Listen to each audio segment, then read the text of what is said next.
Yeah, you're very welcome to the latest edition of the Ladies Football Show, brought to you by Lidl, and we're here in LGFA HQ in Dublin. And my guests this evening come from Louth and Donegal. Bronagh McGrane is here from County Louth, and Ciara Grant from Donegal. Good evening, ladies. How are you? Thanks for coming in. Ciara, I'm going to start with you. Very interesting story. You're part of the Donegal team, Ulster champions, preparing now for an All-Ireland semi-final against Cork on Sunday week. You're probably a little bit sleep deprived. You've come off a 24-hour shift, so as good a place as any to start. What do you do, and why are you so tired? Well, I'm currently working as a junior doctor, so I just finished my internship in July. So at the moment I'm just doing a bit of locum work, so kind of it's actually a nice little setup. I kind of pick and choose when I work. Well, depending on what jobs come up. But it's nice for training because I'm home now every weekend, whereas when I was doing my internship I had to work some weekends, so I was missing things. So it's nice coming into championship semi-finals that I can, hopefully take a few days off before the game as well.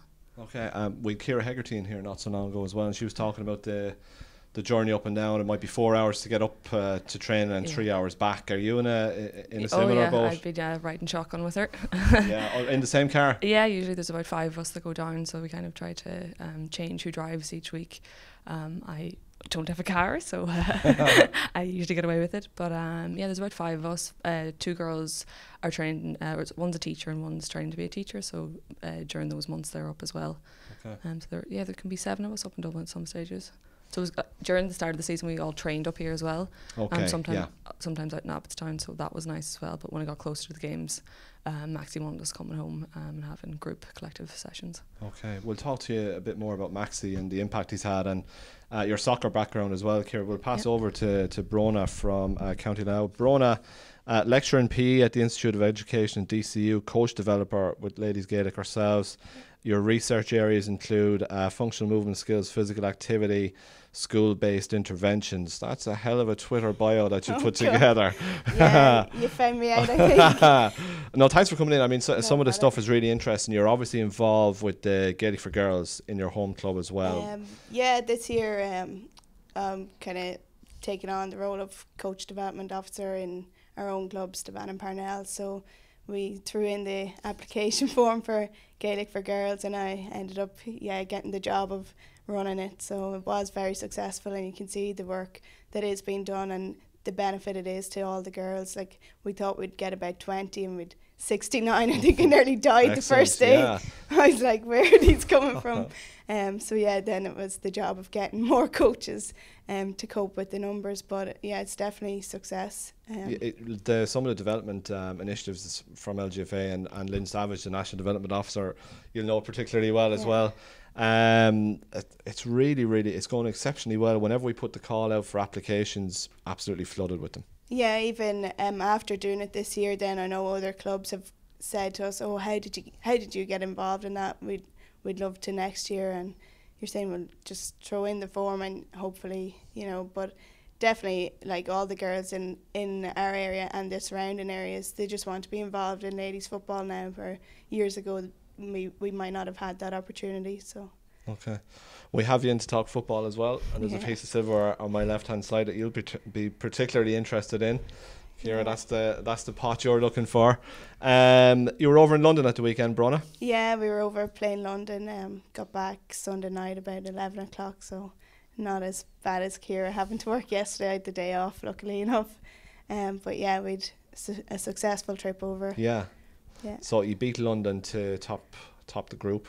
Yeah. So both teams were already safely through to the semi-final. But just speaking off air before the show, there was still an edge to it. Yeah, definitely. Both teams were already into the semi-final, but for a game that essentially didn't mean if you got to the semi-final or not, it was extremely competitive. It was definitely our toughest game so far, and we definitely made tough work of it. We were behind for most of the game up until near the end.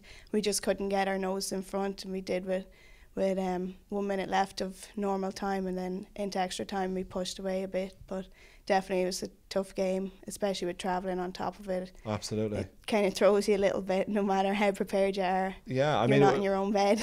Like, you're busy and you've a lot going on in your life. So how does a trip like that impact on you? the logistics of it, taking time. I know it's a weekend, Yeah. but still, there are preparations to be Yeah, made. there's definitely preparations even in the week coming up to it. You have to still keep training, and every night of the week you've something on, whether it's recovery or training, and then you're trying to get down to show your face at club training as well. So yeah, it ends up that last week, like, I think I was just off the radar completely. It was football from start to finish, but I'm lucky with the job I have that I get a lot of annual leave in the summertime. But there's other people I know from our WhatsApp, they were half dead in work, I think, yesterday. Going by our WhatsApp group, they were in body, I think, in work, but not in mind. So, yeah. So you could meet them again, obviously. Yeah. Across the road here, it's if we both get through our two semi-finals, we could be meeting London again in the final. So it's London, Limerick, and Derry. Louth. Louth. We Yeah, have so Derry next, and they have Limerick. Yeah. Both games on the 26th of August. We've an intermediate semi-final this weekend as well. Sligo play Tyrone. Ciara, you know a bit about Tyrone. They were senior finalists back in 2010. Yeah. You know, have dipped a little, but recent times are signs of improvement again. Yeah, definitely. And it's interesting because at underage too, there would always have been very good matches against them, but they never seem to just bring that up to senior level. So hopefully now in the next few years they keep getting better and better and progressing. So it should be a good game. Yeah, absolutely. Sligo Tyrone. We're going to bring you that on our Facebook page live from Ballyshannon on Saturday, a place you'll know particularly well.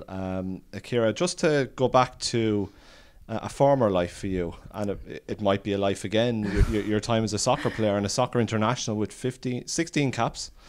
We'll correct a report we read earlier in the year. 16 caps for the Republic of Ireland. Yeah. So yeah, from a young age, I would have played kind of quite a lot of sports. Soccer was always the one that I favoured over everything. It was usually a tie between basketball, Gaelic and soccer. And then unfortunately I could manage them all until I was about 18. Okay. And then just kind of injuries, fatigue, different things. And then when I got to college, I was on a scholarship, so they said you have to pick one sport. And at that stage soccer was kind of pretty much the main one in my life. Okay. So yeah, since then I kind of pushed on and went to numerous trips with the senior team and stuff, and lots of different camps. And it was brilliant because where I was living in UCD, it was kind of like an elite sports accommodation. So I lived along the likes of Katie Mullen, Grace Walsh, Killian Buckley, Noel McGrath, Paul Donovan. So it was a really nice setup in college, and it was kind of like you're almost a professional athlete. Although you did have to go to college, every so often. Okay. So it was a really nice setup. And I always missed the Gaelic.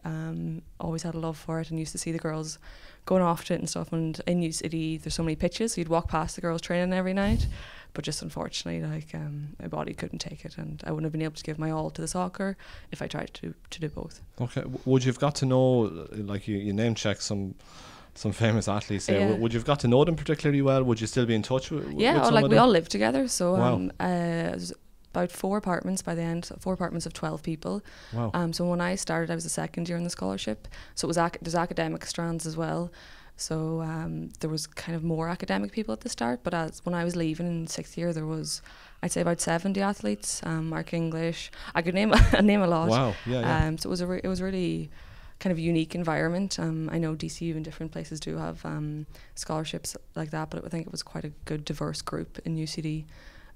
So I've really enjoyed my time there. High achievers on and off the pitch, and that culture, I think, of excellence probably pervaded not just on the pitch but off the pitch as well, Ciara. Definitely, if you name out kind of the careers or the courses people were doing, it was incredible. And I know even Killian Buckley's gone on to do a master's, Katie Mullen had done a master's.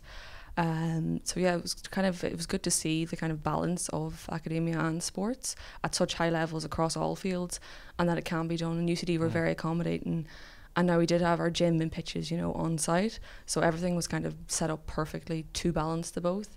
So it was very good, and I know every year I think they accept about 17 scholarships. So I think if anyone's interested, they should definitely apply. Tell us about your goal in 2013.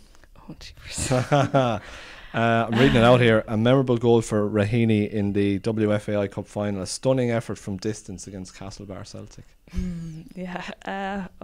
It was the FAI Cup final. It was first time playing the Aviva Stadium. I think it was first time women were ever allowed to play in the Aviva Stadium. It was a very competitive game against Castlebar. I was playing with Raheny. I think it was my 4th year with Raheny at that time. And yeah, I don't know, the ball just came into me and I chipped it up and just decided to go head it over the keeper's head. Yeah, it's brilliant goal. Yeah. You do yourself a disservice by playing it down, you know. You're too humble. Yeah, but we luckily went on. I think they came back to equalise and then we scored a goal at the end to win as well. So it was a great day all around for Rainey and for all the girls. Brilliant. I mean, you've played at underage level in All-Ireland finals with Donegal and to play in an FAI Cup final. How did the two compare, Ciara? It'll kind of lead me on to why you took the decision to come back to Gaelic football. They're very hard to kind of compare directly. Gaelic, women's Gaelic is way bigger than women's soccer in the country. It's also a very community-based sport. You know, countryside Ireland, soccer wouldn't be that big. So it's kind of a different vibe.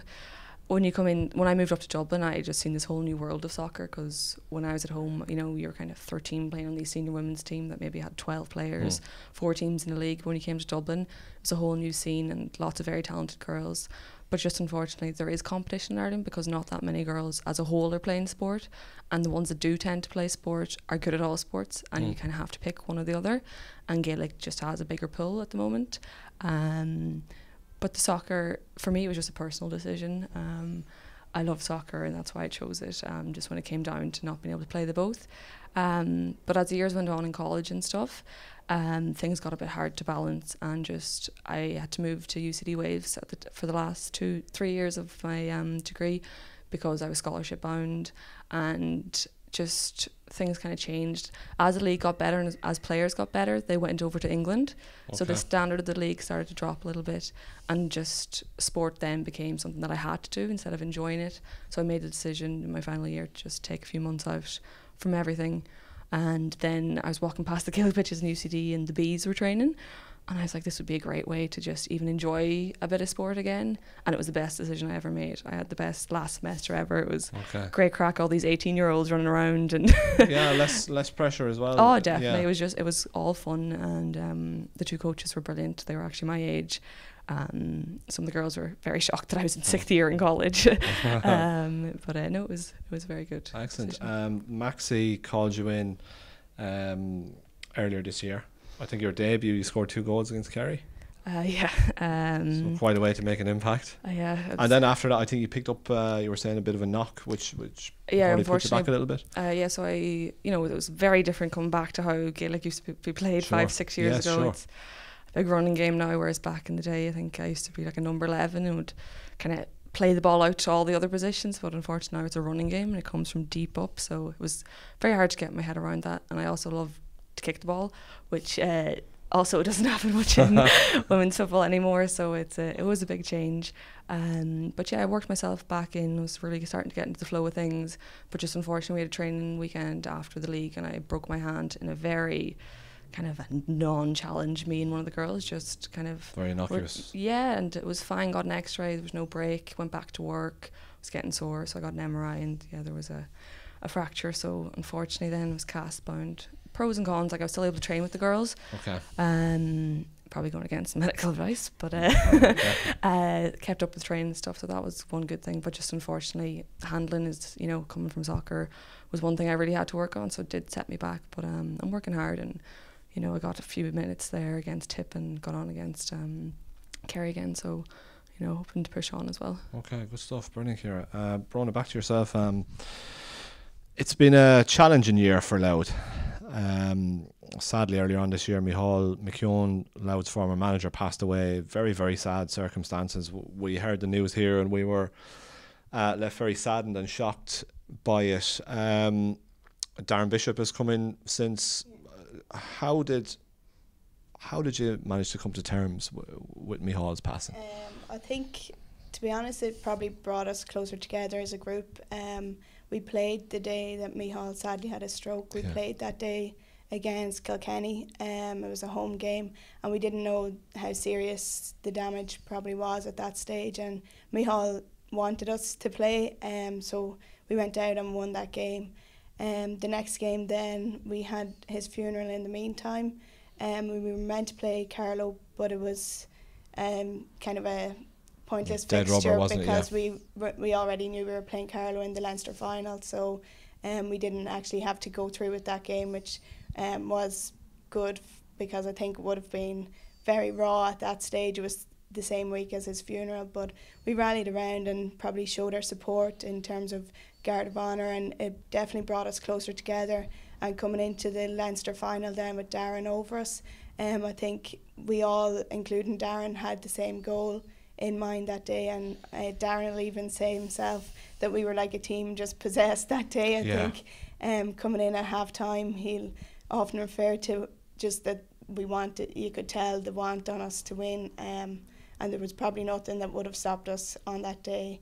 And I think as well it was important, Darren was part of, he came in and out and did the odd training session when Mehall was over us, so it was, I think, important that Darren and Mehall were friends, so it wasn't like a complete outsider coming in and kind of pulling the rug from under us. He knew what we were about, and he came in and took over from Mehall in a respectful way, I think. Yeah, absolutely. I mean, I suppose for players to try and separate that emotion from getting the job done on the pitch to, you know, separating emotion from being clinical is a difficult balance when you've got such a huge personal motivation. Yeah. And, you know, somebody looking down proudly on you. Definitely, I think that would have been one thing Darren would have spoke to us, was he didn't want emotion overriding the match situation on the pitch. And I think with 30 girls, it's hard to contain emotion at the best of times. Sure.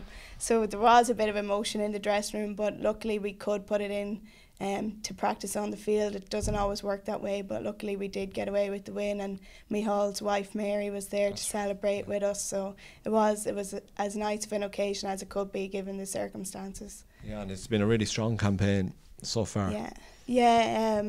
Definitely. Once we got that game, I think, over, we could then focus on the All-Ireland series, and we built from there. Some more players came in, and we definitely just took on it more of a serious note to try and get this job done that we want to do.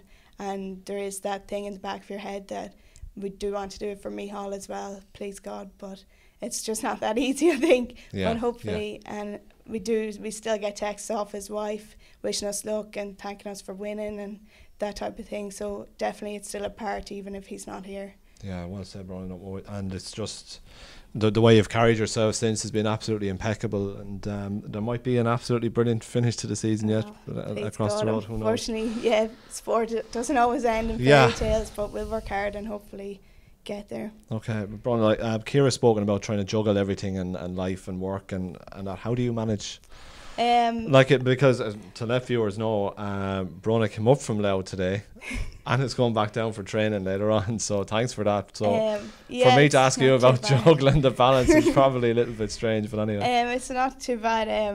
I find at the minute it's okay. Probably a couple of years ago in 2015 it would have been a lot more difficult for me because I was finishing my PhD then, whereas now I'm actually in a stable job in DCU that I can take annual leave around these busy weeks. So I'll look, and I knew we were travelling to London, so I took these couple of weeks off knowing that it's the busiest time for football.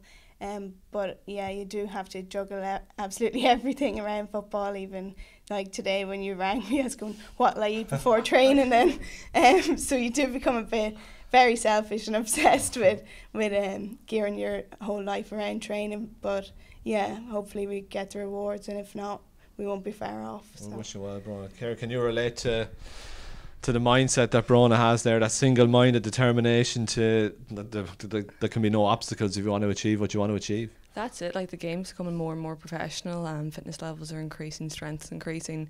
So you really want the edge over every other team. So little decisions you make every day are ultimately what add up to either performing better on the pitch and winning a game. So yeah, it does take a lot of sacrifice, a lot of organisation, and I'm sure you can agree, a lot of our lives are organised when you eat and what you eat. Yes. Because you don't want to be eating too early, you don't want to be eating too late.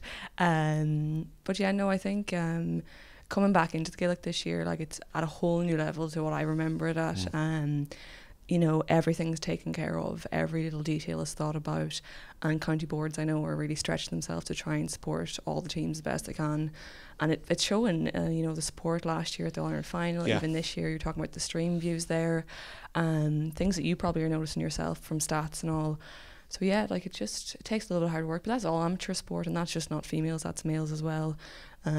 So yeah, even, you know, reading about the hockey girls, like that's the same. They be in the gym, you know, 3 times a week, 6 o'clock in the morning, and I know lots of the Gaelic girls are too. So it's across all boards, but it's really what it takes if you want to push on and hopefully get our hands on that trophy. Yeah, well, there it is, and it's up for grabs on the 16th of September. Well, you've got a semi-final to negotiate first. Ciara, I suppose just to wrap up, he'll love me for saying this, the Maxi effect and what he's brought to Donegal. We've seen Aoife Fitzgerald in Cork and the impact he's had, McEwen in Dublin. Maxi has come from that background of success as well. Yeah. You obviously seem to have a very good relationship on a working level. What is it about him that seems to have taken Donegal to just maybe a few percentage points more that might just get you over the line? Well, he's a great background, you know. He's had some serious you know, wins over the years and achievements. So when he came in, I think he came in with the mindset that he will come in if certain standards are met. And he is a man who gets what he wants. He puts in serious work. Like sometimes he's writing in the WhatsApp group 4 o'clock in the morning, different video clips, different things, and we all wonder if he ever sleeps. But before he came in, he tried to get back any player that had played in the past that he thought that could help the team. Girls came back from England, all over the place. And so that was a set in stone. They had a big meeting at the start of the year. I think it was about 4 hours long, and it was just setting out the goals for the year and the standards that we all should set ourselves individually and expectations we should have. He got serious funding himself from sponsorships all across the county, and just as professional as the soccer setup. He often asked me at the start if we had a training camp, similarities or differences between soccer camps with the international team. And honest, like it was exactly the same. It was exactly how you'd want it. Your meals were perfect, video analysis was perfect, training facilities were excellent. You know, everything was put there for us, and all we had to do was work hard and buy into this attitude of, you know, we deserve to be given all these things. We deserve the same as the men, and these are the things that you need to get to the next level, as we're talking about. Yeah, sounds really, really good. Sounds like a great note to finish. Ciara Grant from Donegal, thanks for coming in. Get some sleep. Yeah. Bronagh McGrane from Louth, thanks for coming in. Get back up the road as quick as you can. Keep it legal. Folks, thanks for tuning in. We've had 5 weeks here in LGFA HQ at the Ladies Football Show, brought to you by Lidl, and we'll be on the road next week. Do stay tuned for more details on that. But for myself, Jackie, Cahill and all the team here, thanks a lot. Thank you for watching.